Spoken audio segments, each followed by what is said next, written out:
So one of the interesting things about social psychology is that it's actually a discipline that is really quite young. It hasn't been around for very long. You get the first mention of the phrase social psychology only about 150 years ago. Now psychology actually is starting to develop around about that same time, a little bit earlier as well.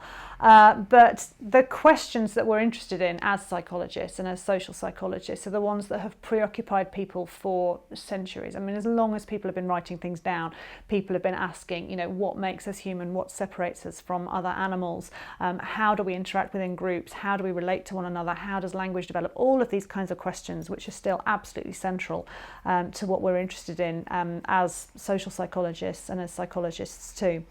The interesting thing is that for a young discipline, you might expect that actually there's quite a lot of consensus and people kind of really agree with each other because they haven't really had the opportunity to start disagreeing. But nothing could be further from the truth, really. Psychology itself is a very divided discipline. You have a huge number of different approaches, theoretically, methodologically, huge number of different subdisciplines, and even within social psychology itself there are very, very many different approaches. One of the things that is usually seen as unifying social psychologists is when you ask them what they do, they'll usually use the individual and society and some kind of relationship between the two as being, you know, the sort of the overall themes of what they're interested in.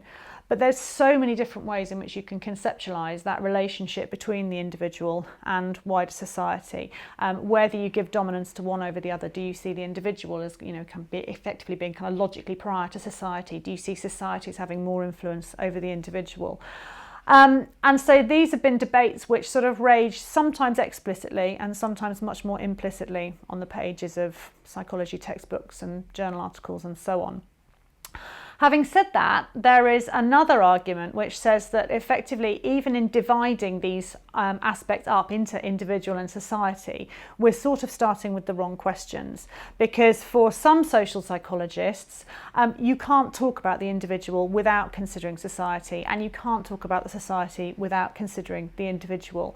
Because it's about individuals develop their senses of identity, their sense of selves and so on through what goes on around them, through the social groups to which they belong, through their interaction with families, through their interaction with others, through the rituals, practices in our own societies, through their experiences in institutions and so on. So it's the society effectively leads to the development of the individual.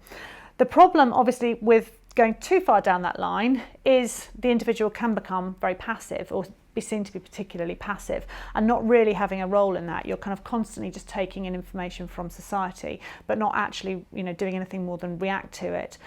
So for some social psychologists as well, as I say, we need to think much more about the kind of the co-construction, because obviously there has to be room for change, there has to be room for development.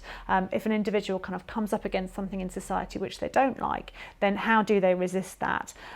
If we don't have a model of society and the individual that takes that into consideration, then change would never happen. We'd just be constantly kind of reacting to what we saw around us.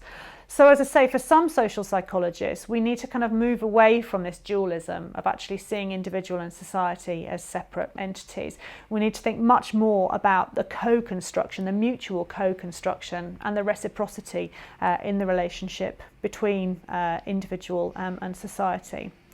And as I said a few moments ago, the interesting thing is that while this is, you know, often explicitly debated, there are often assumptions that are made about the individual, about society, about the relationship between the two, which sort of go unsaid in a lot of social psychology as well. So I think it's always a useful starting point, and one of the things I often talk to my first year students about at university is actually getting them to think through, how is this psychologist viewing individual, society and that relationship? How are they operationalising it? And are there problems within any of that?